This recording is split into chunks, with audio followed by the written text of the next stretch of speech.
One of the things I love most about it is its willingness to tackle very complex issues without dumbing them down at all. Whether it's the original comic run or the Amazon series, the characters and thereby the audience are presented with tough moral dilemmas that don't have an easy answer. One of the most divisive debates to come out of Invincible comes from Mark and Cecil's conflict in Season 3.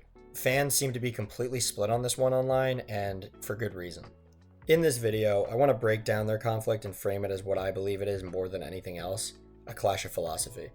Their opposing viewpoints are not as simple as good versus evil or some kind of personal disagreement.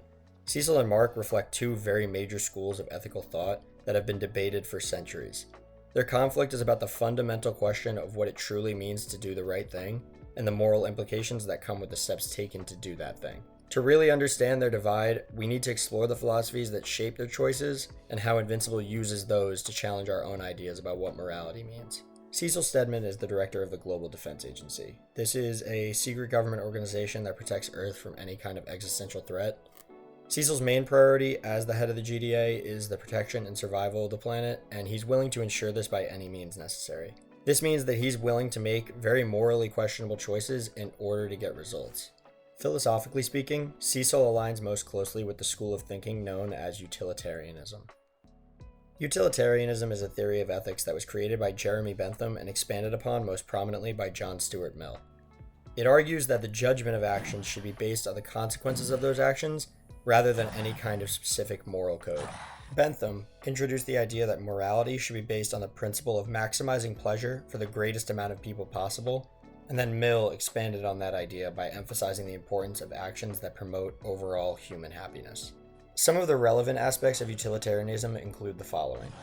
There's the greatest happiness principle. This is a term coined by Mill that in short states, the morally correct action is the one that produces the most happiness or prevents the most suffering for the largest majority of people. Then there's the concept of moral flexibility. This is the idea that no action is inherently good or inherently bad. Its morality is fully dependent on the consequences of that action.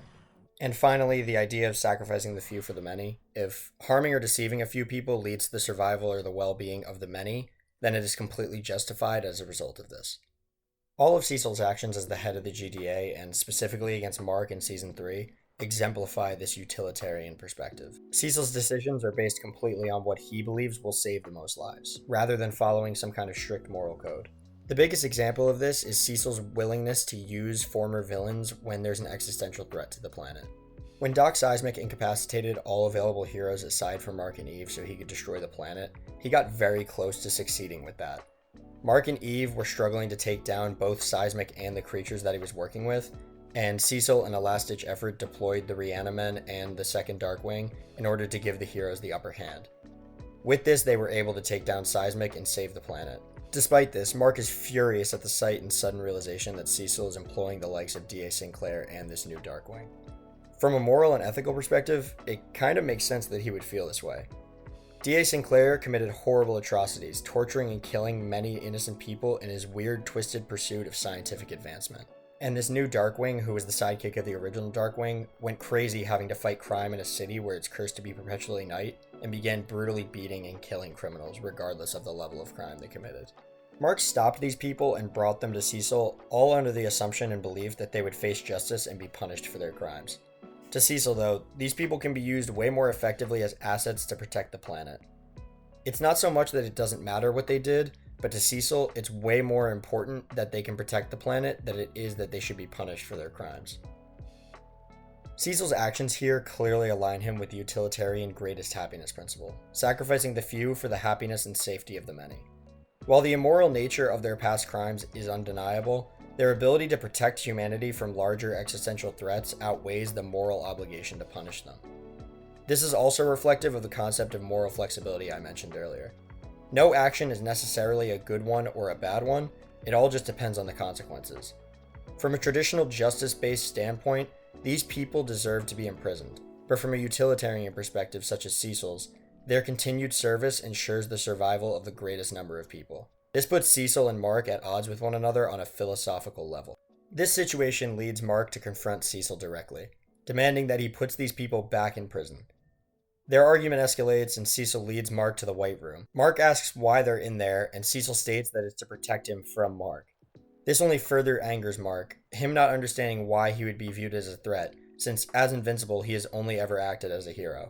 It is here that Cecil not only once again uses the Reaniman, but reveals that he implanted a device in Mark's head that emits a frequency designed to take him down. This was done without his knowledge, when he was being treated in the GDA for injuries. While this is a very morally questionable action, Cecil sees this as the correct one. Mark is far too great of a threat that if he were to ever go rogue, the planet would need some kind of contingency plan.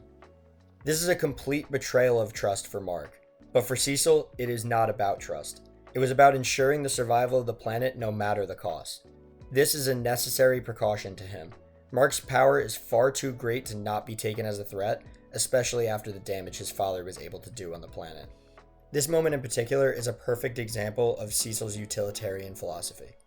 He believes that he is completely justified in harming and deceiving Mark if it leads to the safety and protection of the majority of people. Mark may be a hero now, but if he was ever able to turn against humanity, the devastation would be unstoppable. He is the most powerful hero on the planet. To Cecil, it's not a question of fairness or morality, it's a question of consequences. Which actions will lead to the most amount of people saved? In Cecil's own words, his utilitarian philosophy exists because we can be the good guys, or we can be the guys that save the world. We can't be both.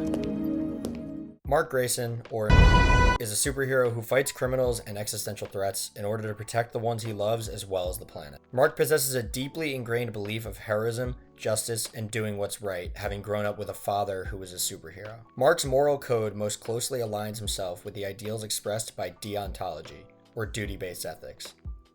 Developed by Immanuel Kant, this theory, unlike utilitarianism, does not focus on outcomes, but rather the actions themselves. Some actions are inherently right or inherently wrong, regardless of consequences. Some of the important principles to note are Kant's belief in the categorical imperative.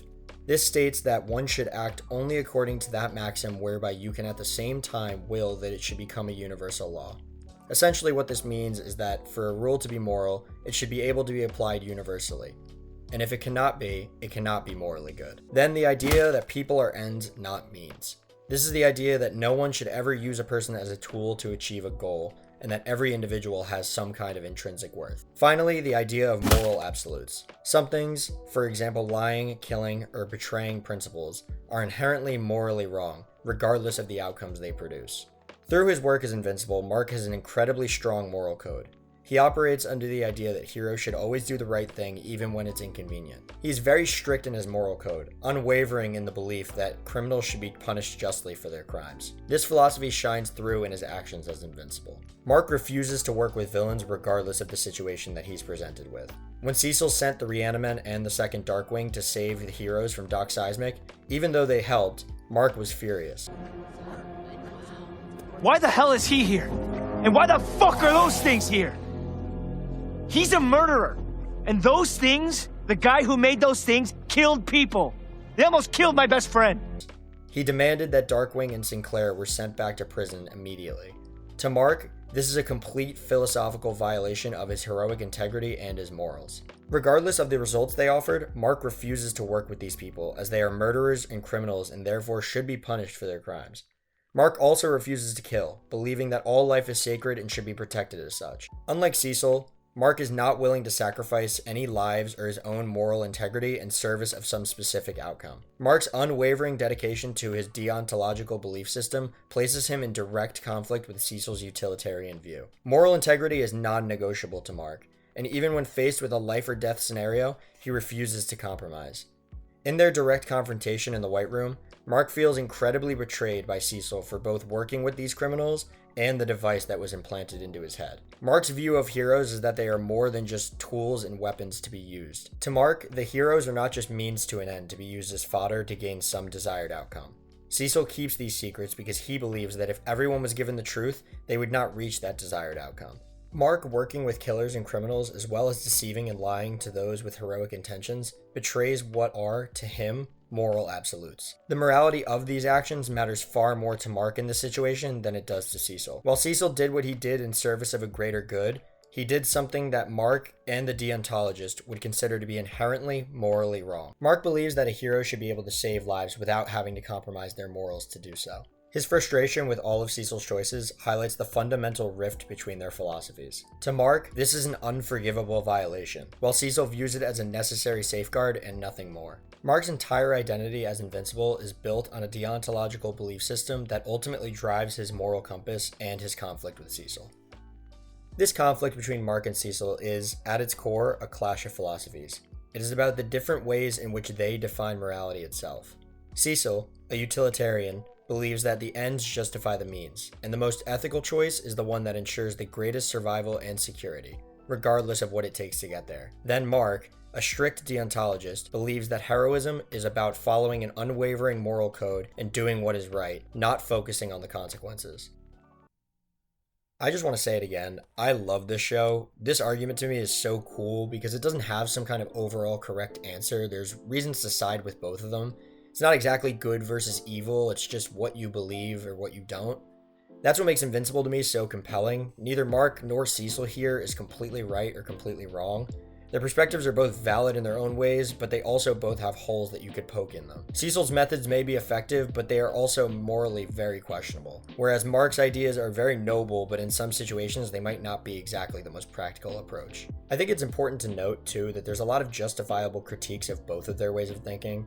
With Cecil, where do you draw the line? If sacrificing a few lives for the greater good is justifiable, then when does that justification end or become dangerous? Also, who is Cecil to make these calls when it can lead to the deaths of people? The criticisms you can raise against Cecil are a lot of the same common arguments that are made against utilitarianism. His philosophy rests on the idea that he is making the right call, but who's to say that he is? It's also entirely possible that Cecil's choices and actions can lead to some unforeseen consequences that ultimately harm more people than they help. And also with Cecil, his more morally questionable choices can be seen as crossing ethical lines in a way that compromises all the ideals that he claims he's protecting. Then there's arguments to be made against Mark that while he may have the moral high ground, his point of view isn't always very helpful or practical. In the world of Invincible, there's constant existential threats that constantly arrive. If Mark had his way, Doc Seismic probably would have succeeded in destroying the planet. So in that situation, is it not then morally better that people of Earth get to live even though he had to work with villains?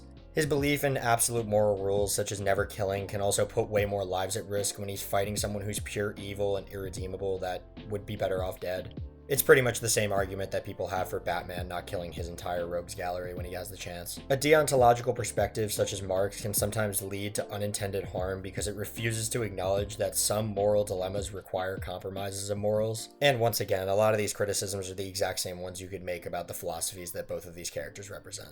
I think being able to poke holes in either of their beliefs, as well as side with whoever you think might be right, is what makes this such a fantastic debate and story. I love Invincible. It's probably some of my favorite superhero media I've ever read or watched, and I'm super happy to have the chance to talk about it whenever I get that chance. But I also really want to hear your guys' thoughts, so please let me know down in the comments. What do you think of Invincible, whether you just watched the show or have read the comic, and who do you side with in this argument, Mark or Cecil? If you've made it this far, I would just like to really sincerely thank you. I put a lot of my heart and soul into this video, and it means a lot to me that you're here. Your support really, really helps, and I really hope you enjoyed this content as much as I enjoyed making it. And yeah, that's pretty much all I have to say, so thank you, and see you next time.